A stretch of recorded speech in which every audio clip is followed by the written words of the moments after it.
Let me see your papers right now. Excuse me. I'm a licensed pharmacist. I work here.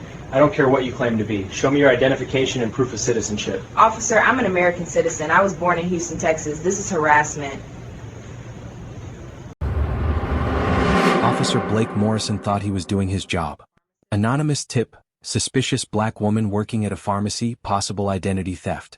In his mind, demanding identification was routine, and compliance was expected. He had stopped dozens of people based on nothing more than how they looked, never questioned, never challenged. But when he walked into Hayes Pharmacy on a bright Wednesday afternoon and demanded papers from the woman behind the counter, he made a catastrophic miscalculation. Dr. Vanessa Mitchell, a licensed pharmacist with 15 years of experience, born and raised in Houston, Texas, knew exactly what was happening. And when she refused his unlawful demand, citing the Fourth Amendment and her right to be free from unreasonable seizures, Officer Morrison made a series of decisions that would cost the city of Phoenix $15.9 million. Before we continue, where are you watching from? If this is your first time here, please hit that subscribe button. Stories like these need to be shared, and your support helps us bring more truth to light. Morrison had been with the Phoenix Police Department for 7 years, working the Central City Precinct with a reputation for aggressive street enforcement. He had been named in 5 civilian complaints, each alleging racial profiling and constitutional violations, but none had resulted in meaningful discipline. His supervisors praised his proactive policing, his willingness to make stops that other officers might hesitate on. In reality, Morrison operated on the assumption that his badge gave him the authority to demand identification from anyone he deemed suspicious, that the Fourth Amendment's protections against unreasonable seizures didn't apply when he had a hunch. He had stopped dozens of black and brown people, demanding papers, conducting searches, making arrests. And until that Wednesday afternoon, no one had challenged him on constitutional grounds. The call had come in at 2:34 p.m. Anonymous complaint about Hayes Pharmacy, a small independent pharmacy in a diverse neighborhood. The caller claimed there was a black woman working there who might be using a stolen identity, possibly undocumented, suspicious behavior behind the counter. No specifics, no evidence, just vague accusations that should have been investigated properly before any action was taken. But Morrison didn't wait. He grabbed his partner, Officer Rachel Brennan, and headed to the pharmacy. Both officers activated their body cameras as they parked in front of the storefront at 3:07 p.m., the Arizona sun blazing overhead, creating harsh shadows on the pavement and perfect lighting for the cameras. Hayes Pharmacy sat in a small strip mall, a modest establishment with large windows displaying health and wellness posters. The afternoon heat shimmered off the asphalt, the temperature reading 104 degrees on the bank sign across the street. Inside, the air conditioning provided relief, and several customers browsed the aisles while 2 people waited at the pharmacy counter. Dr. Vanessa Mitchell was behind the elevated counter, her white pharmacist coat crisp and professional, her name tag clearly visible, Dr. Vanessa Mitchell, PharmD. She was processing a prescription for an elderly man, explaining dosage instructions with the patience and expertise that had earned her a loyal customer base over the past 8 years. Morrison's body camera captured his approach as he pushed through the glass door, the bell chiming softly. Brennan's camera provided a side angle, recording the interior, neatly organized shelves, a pharmacy counter at the back with separate drop-off and pick-up windows, health information pamphlets displayed on a rack, everything clean and professional. Morrison walked directly toward the pharmacy counter, his hand resting on his belt, his posture radiating authority and aggression. The afternoon sun streaming through the windows created perfect visibility, every detail captured in sharp clarity. "Excuse me," Morrison called out, his voice carrying across the small space and interrupting Vanessa mid-sentence. "I need to speak with you." He pointed directly at Vanessa, his gesture captured on both cameras. Vanessa finished explaining the prescription to the elderly man, maintaining her professional composure despite the interruption. "Have a great day, Mr. Patterson. Call us if you have any questions." She handed him his medication, watched him shuffle away with his walker, then turned to face Morrison. Brennan's camera captured her expression. Composed, professional, a woman in her late 30s with natural hair pulled back in a neat bun, wearing the white coat that clearly identified her as the pharmacist. "How can I help you, officer?" Morrison stepped closer to the counter, his camera recording his view as he approached, the pharmacy license and certifications visible on the wall behind Vanessa. "I need to see your identification and documentation proving you're authorized to work in this country." The request hung in the air, captured on both body cameras and crystal clear audio. The customers in the store stopped moving, conversations halting mid-sentence. The woman waiting at the pickup window took a step back, her face showing shock.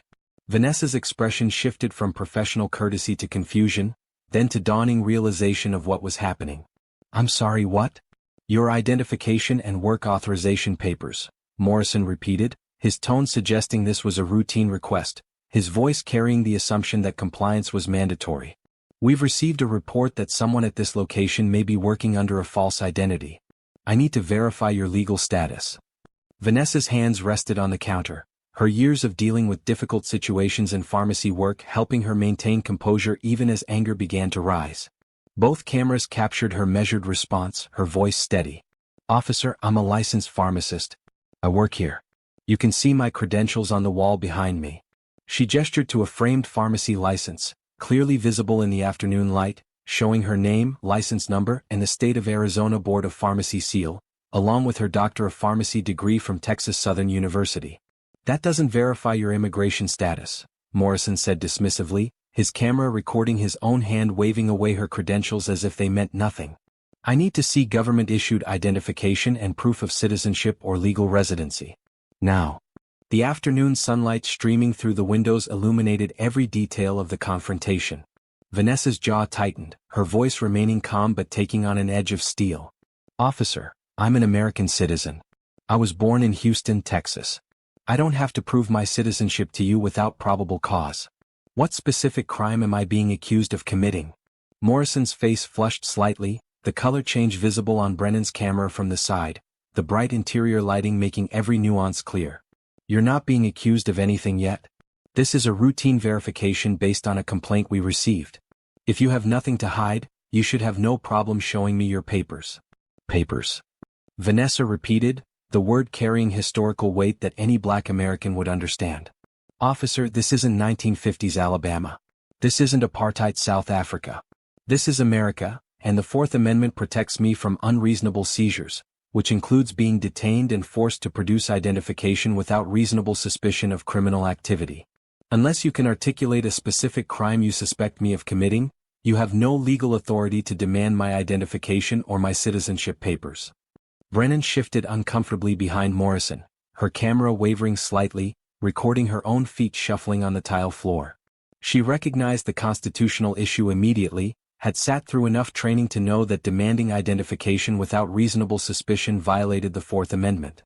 Arizona had specific case law on this, had been through multiple lawsuits about immigration enforcement overreach. But she remained silent, unwilling to contradict her partner in front of civilians, unwilling to challenge the implicit assumption that Black people were always subject to demands for papers. Should police officers be allowed to demand identification without reasonable suspicion? Comment below. This wasn't just about one pharmacist. This was about whether the Fourth Amendment protects all Americans equally, or whether looking a certain way is enough to justify being treated as suspicious. Morrison leaned against the counter, his camera recording his own hands as they gripped the edge. "Ma'am, I'm trying to be reasonable here. A complaint was filed. I'm required to investigate. Now you can cooperate and show me your ID, or we can do this the hard way."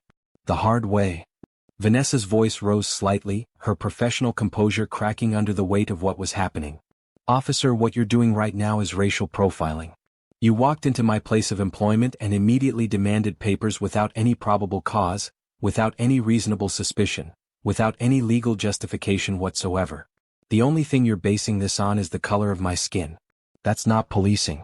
That's harassment." The pharmacy's CCTV system captured the entire confrontation from multiple angles mounted throughout the store. 3 cameras covered different zones. One at the entrance showing Morrison and Brennan's arrival, one behind the cash register providing a wide view of the sales floor and pharmacy counter, and one positioned above the pharmacy workspace capturing the area behind the counter. The digital recording system, installed after a robbery 2 years prior, stored high-definition footage with audio, time-stamped and date-stamped on every frame. Morrison's camera captured him noticing the visible security cameras, his head tilting up toward the ceiling-mounted devices. "Ma'am, I'm going to need you to cooperate," he said, his tone becoming more insistent. "They're recording everything," Vanessa said firmly, gesturing toward the security cameras. "Just like your body cameras are. This entire interaction is being documented. My workplace security system captures audio and video. And what it's recording is you disrupting my business based on nothing but an anonymous complaint and your own biases. Morrison straightened, his posture becoming more aggressive, his shadow falling across the counter in the bright afternoon light. Final warning. Show me your identification and proof of citizenship, or you're going to be detained. Detained for what? Vanessa demanded, her hands now gripping the counter edge. What crime have I committed? What reasonable suspicion do you have? You can't detain someone without reasonable suspicion. That's basic Fourth Amendment law, officer. Or did they skip that day at the academy? Morrison's face went red, the flush captured clearly on Brennan's camera. He had been challenged before, but never like this, never by someone who understood the law better than he did, never by someone who refused to be intimidated. You're obstructing an investigation, he said, his voice rising. Obstructing what investigation? Vanessa shot back. There is no investigation. There's an anonymous complaint with no specifics, which doesn't create probable cause or reasonable suspicion of anything. What you're doing is called a pretextual stop, and it's unconstitutional when based solely on race, which is exactly what this is. Morrison moved toward the gate that led behind the pharmacy counter, his intention clear. Both body cameras and the pharmacy's overhead CCTV captured the movement from different perspectives. I'm coming back there. If you won't cooperate, I'll verify your identity myself. You absolutely are not, Vanessa said, moving to block the gate. This is a restricted area. Only licensed pharmacy personnel are allowed back here. You have no warrant, no exigent circumstances, no consent. You're violating multiple laws right now, and I'm telling you to stop. Morrison reached for the gate latch, and Vanessa placed her hand on it from the other side, holding it closed. Officer, I'm not resisting. I'm not obstructing. I'm exercising my Fourth Amendment right to be free from unreasonable searches and seizures. You need to leave, or you need to get a supervisor down here who understands constitutional law. That's it, Morrison said, pulling out his handcuffs. You're under arrest. For what? Vanessa's voice was loud now, clear, captured perfectly on both body cameras and the pharmacy's security system. For asserting my constitutional rights? For being black in my own workplace? For refusing an unlawful order? Morrison forced the gate open, using his weight against Vanessa's resistance, and Brennan's camera captured Vanessa stumbling backward, her hands coming up defensively. The CCTV camera above the pharmacy counter recorded the entire sequence from overhead, showing Morrison's aggressive entry and Vanessa's defensive posture. You're under arrest for obstruction and failure to provide identification, Morrison said, grabbing Vanessa's arm roughly.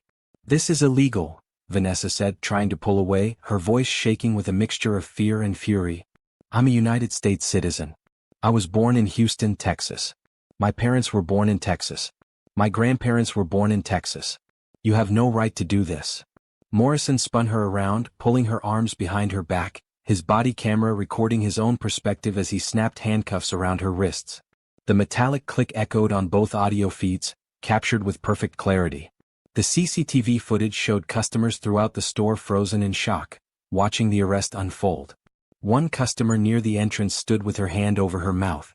Another backed away toward the door. Officer Brennan, check her purse for identification, Morrison ordered, his camera recording Vanessa's purse sitting on a shelf behind the pharmacy counter. Brennan hesitated, her camera recording her own reluctance, her feet not moving. We don't have consent or a warrant, she said quietly. She's under arrest. We have the right to search her belongings incident to arrest, Morrison replied, his voice hard. Brennan's camera recorded her walking slowly behind the counter, picking up Vanessa's purse with obvious reluctance, opening it.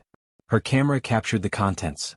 A wallet, car keys, a stethoscope, prescription pads, chapstick, nothing suspicious, nothing illegal. She opened the wallet, and her camera captured a Texas driver's license with Vanessa's photo, clearly showing Vanessa Lynn Mitchell, Houston, Texas, DOB, March 15, 1986. A U.S. passport card showing the same information with the gold eagle emblem of the United States. The Social Security card. A DEA registration card showing her authorization to prescribe controlled substances. Credit cards. Insurance cards. Everything you would expect from a legitimate professional. She's got a Texas driver's license and a passport card, Brennan said quietly, her voice captured on both cameras. She's American. Born in Houston like she said. Morrison's grip on Vanessa's arm tightened, visible on his own body camera as he looked down at his hands. For a moment, doubt flickered across his face, captured in profile on Brennan's camera.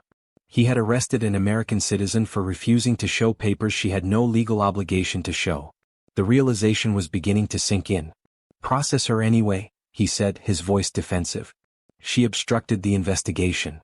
"What investigation?" Vanessa's voice was clear despite the handcuffs, despite being held by Morrison. "You just admitted I'm American. You found my documentation showing I was born here. This entire stop was unlawful from the beginning. You violated my Fourth Amendment rights, and now you're doubling down with a false arrest." Morrison walked Vanessa toward the door, his camera recording the path through the pharmacy, past staring customers, past the young woman behind the cash register who was crying. Brennan's camera captured the scene from behind. Vanessa in handcuffs, her white pharmacist coat still on, her name tag visible, being arrested in her own workplace. The pharmacy's entrance camera recorded them exiting, the timestamp reading 3:24 p.m., 17 minutes after they had arrived. The afternoon sun was blinding as they exited into the parking lot, the heat hitting them like a physical force. Morrison's camera recorded him opening the back door of the patrol car. "Watch your head," he said, pushing Vanessa into the seat with more force than necessary. Vanessa sat in the back of the car, Morrison's camera recording her through the metal grate separating front and back. Sweat was already beading on her face from the heat of the enclosed vehicle. She took a deep breath, composed herself with visible effort, and looked directly at Morrison's body camera lens. "My name is Dr. Vanessa Lynn Mitchell. I am a licensed pharmacist and a United States citizen. I was born in Houston, Texas on March 15, 1986. I have never been arrested before. I have never committed a crime. Officer Blake Morrison, badge number 4729, entered my workplace and demanded that I produce citizenship papers without any probable cause or reasonable suspicion of criminal activity. When I cited the Fourth Amendment and refused his unlawful order, he arrested me. This is racial profiling. This is a violation of my constitutional rights. This is what happens when Black Americans are treated as suspicious simply for existing in their own country." The statement was captured in perfect clarity on Morrison's body camera, every word preserved, time-stamped, geotagged. It would become the opening exhibit in the federal lawsuit that would dismantle Morrison's career and cost Phoenix millions. Brennan climbed into the passenger seat, her camera recording Morrison's profile as he sat in the driver's seat, staring straight ahead, his jaw working. "Blake," she said quietly, her voice almost a whisper but still picked up by both microphones. "This is bad. She's right. We didn't have reasonable suspicion. The stop was unconstitutional. And we arrested her for asserting her rights. This is going to be a problem." "Drive," Morrison said, his voice tight. The journey to the precinct took 30 minutes through afternoon traffic. Both body cameras remained active, recording the drive. Morrison's camera showed the road ahead, the dashboard clock advancing. 3:42 p.m., 3:55 p.m., 4:08 p.m. Brennan's camera occasionally panned back to check on Vanessa, who sat in silence, her face turned toward the window, sweat soaking through her white coat in the inadequately cooled back seat. At the station, they processed her for obstruction of justice and failure to provide identification. Morrison's camera recorded the booking officer's expression when he explained the arrest, the way his eyebrows shot up when he heard the details. "You arrested a pharmacist for not showing you ID?" the booking officer asked, his voice careful, his skepticism evident. "At her place of work? Where her license is displayed on the wall." "She obstructed an investigation," Morrison said, his camera recording his own hands as they filled out the arrest report. "What investigation?" "We received a complaint about possible identity theft." "And what evidence did you observe that supported the complaint?" Silence. Morrison's camera recorded his own pause, the way his pen stopped moving across the paper. "Did you have reasonable suspicion to demand ID?" the booking officer pressed, looking between Morrison and Brennan. "The complaint gave us reasonable suspicion," Morrison replied, but his voice lacked conviction. "An anonymous complaint with no specifics doesn't create reasonable suspicion," the booking officer said flatly. "You know that. We've been sued over this before. Multiple times." He looked at Brennan. "You know this is going to be a problem, right?" Brennan's camera recorded her nod, her voice quiet. "I know. They processed Vanessa anyway. Fingerprints, photos, a mugshot that would later be plastered across news websites and social media. Her pharmacy license number was run through databases, showing a spotless record. Her name was run through criminal databases showing 0 arrests, 0 warrants, 0 anything. She was exactly who she said she was, a law-abiding professional with 15 years of service to her community. Vanessa was placed in a holding cell, Morrison's camera recording her being led away, her white coat wrinkled now, her professional demeanor maintained despite the humiliation. She didn't look back at Morrison, didn't acknowledge him, just walked with her shoulders straight to the cell. She was held for 7 hours before being released on her own recognizance. The charges: obstruction of justice and failure to provide identification during a lawful investigation. The arrest was public record, her mugshot entered into the system, her professional reputation potentially damaged by association with criminal charges. But Dr. Vanessa Mitchell hadn't spent 15 years building her career to be intimidated by an illegal arrest. 5 days after her release, she walked into the offices of the American Civil Liberties Union of Arizona. The attorney who met with her, a man named David Ramos with 20 years of experience in civil rights litigation, listened to her story with growing anger. When Vanessa finished, Ramos leaned forward, his elbows on his desk, the afternoon sun creating geometric patterns through the blinds. "Do you know what the Fourth Amendment protects?" he asked. Vanessa nodded. "It protects against unreasonable searches and seizures. Being stopped and forced to show ID is a seizure under Fourth Amendment jurisprudence. It requires at minimum reasonable suspicion of criminal activity. An anonymous complaint without specific articulable facts doesn't create reasonable suspicion. What Officer Morrison did was textbook unconstitutional." "Exactly," Ramos said, already taking notes. "And when you asserted your rights, he arrested you for it. That's retaliation. That's deprivation of rights under color of law. And given that this happened because you're black, this is also about racial discrimination and selective enforcement." Ramos requested the body camera footage under Arizona's public records law. He also immediately contacted Hayes Pharmacy and obtained a copy of the complete CCTV footage from their security system. When everything arrived 3 weeks later, he watched every second. Both officers' complete body camera recordings from arrival at the pharmacy through the booking process, plus all 3 angles from the pharmacy's security cameras. The footage was devastating to the city's case. The CCTV system provided perspectives the body cameras couldn't capture. Wide angles showing the entire store layout, overhead views of Morrison's aggressive entry into the restricted pharmacy area, clear footage of customer reactions throughout the store, and unobstructed audio from ceiling-mounted microphones that captured every word of the confrontation. The combined footage showed Vanessa calmly and accurately citing the Fourth Amendment, explaining why Morrison's demand was unlawful, offering to have him speak with her supervisor or the pharmacy owner if he had legitimate concerns. It showed Morrison's aggressive escalation, his racial profiling, his unlawful entry into the restricted pharmacy area, his retaliatory arrest. It showed Brennan's clear reluctance and her quiet admission that they didn't have reasonable suspicion. The CCTV footage captured details the body cameras missed. Morrison glancing up at the security cameras but proceeding anyway, customers throughout the store witnessing the entire confrontation. The overhead view clearly showing Vanessa never physically resisted or obstructed. And it showed Vanessa's powerful statement in the back of the patrol car, her clear articulation of exactly what had been done to her and why. The criminal charges against Vanessa were dropped within 6 weeks. The prosecutor, after reviewing both the body camera footage and the pharmacy's CCTV recordings, and consulting with her office's Civil Rights Division, declined to pursue the case. In her dismissal memo, she wrote, "The defendant correctly and repeatedly cited her Fourth Amendment rights. The investigating officer had no reasonable suspicion to demand identification, and the defendant had no legal obligation to provide it. The defendant's refusal was lawful."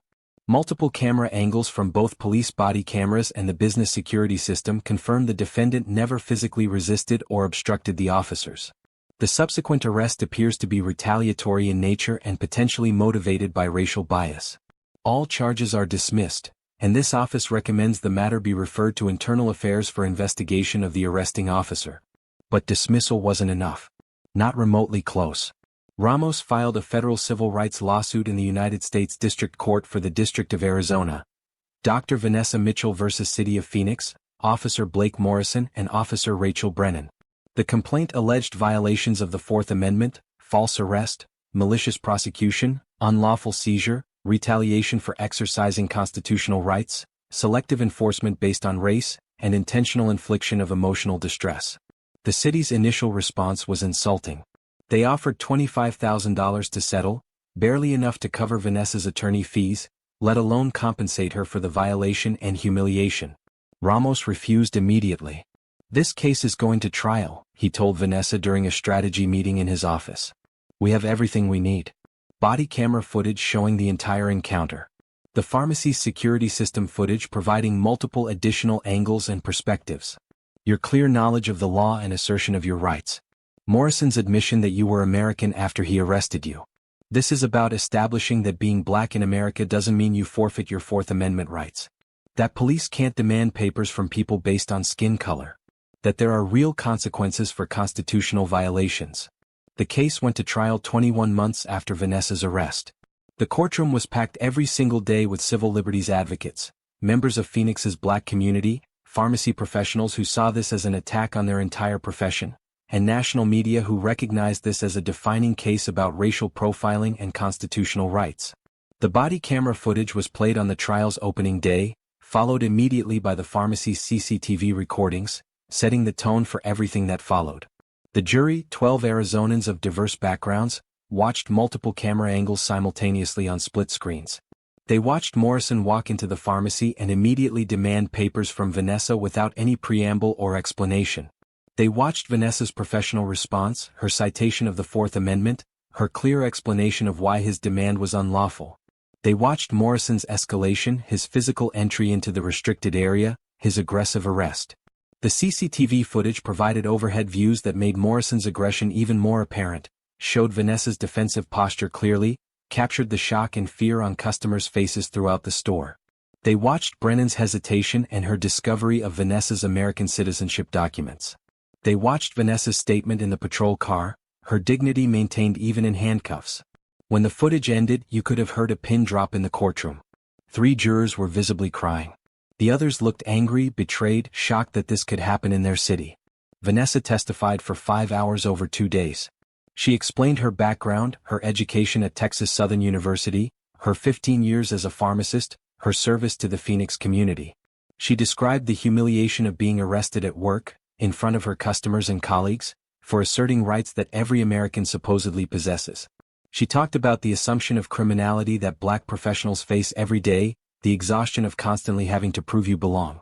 I have 3 pharmacy degrees hanging on my wall, she told the jury, her voice steady but emotional. I have a state license that requires background checks and continuing education. I've never been arrested. I've never committed a crime. But the moment Officer Morrison saw me, a black woman, he assumed I was there illegally. He didn't ask to speak to the owner. He didn't verify the complaint before acting. He just walked in and demanded papers like I was living in a police state. And when I cited the Fourth Amendment, when I asserted the rights that supposedly make America different, he arrested me for it. That's not policing. That's oppression. Ramos called Professor William Chen from Arizona State University's Sandra Day O'Connor College of Law as an expert witness. Professor Chen explained Fourth Amendment jurisprudence in clear terms. The Supreme Court has established that police may demand identification only when they have reasonable suspicion that a person is engaged in criminal activity, he testified. An anonymous tip without specific articulable facts does not create reasonable suspicion. Officer Morrison had no legal basis to demand Dr. Mitchell's identification. Her refusal was lawful. His arrest was unconstitutional. This is settled law, and any reasonable officer would know this. The defense tried to argue qualified immunity, claiming Morrison could have reasonably believed his actions were lawful. Ramos destroyed that defense methodically. Ladies and gentlemen, he told the jury in his closing argument, Dr. Mitchell told Officer Morrison he was violating the Fourth Amendment. She explained why. She cited case law principles that any first-year law student would understand. All of this is documented on multiple cameras from multiple angles. And he arrested her anyway, not because he believed he was right, but because he was angry that a black woman dared to tell him no. That's not a reasonable mistake. That's willful ignorance of constitutional rights. That's exactly what qualified immunity doesn't protect. The jury deliberated for 3 days. The wait was agonizing. Vanessa spent it praying, surrounded by family who had flown in from Texas, by colleagues from the pharmacy community, by activists who saw her case as a test of whether the Fourth Amendment meant anything for black Americans. When the verdict came back, the courtroom filled within minutes. The jury foreman, a retired schoolteacher, stood to read, "Guilty on all counts." The room erupted. Vanessa collapsed into Ramos's arms, sobbing with relief and vindication. The damages phase lasted 2 weeks. The jury heard about Vanessa's panic attacks, her fear of police, her inability to work for months after the arrest. They heard from customers who stopped coming to Hayes Pharmacy because they were afraid of being associated with someone arrested. They heard from the pharmacy owner about the business lost, the reputation damaged, about the cost of providing the security footage that proved Vanessa's innocence. They heard from a psychiatrist about the particular trauma that black professionals experience when their credentials mean nothing in the face of racial bias. They heard from an economist who calculated Vanessa's lost wages, the damage to her career trajectory, the cost of therapy and legal defense. When the jury announced the damages, the courtroom exploded with cheers and tears. $8.4 million in compensatory damages for lost wages, emotional distress, reputational harm and violation of constitutional rights. $7.5 million in punitive damages, calculated specifically to punish the city for allowing officers like Morrison to operate without training, oversight, or accountability. Total, $15.9 million. The largest civil rights verdict in Arizona history. Morrison was terminated within hours.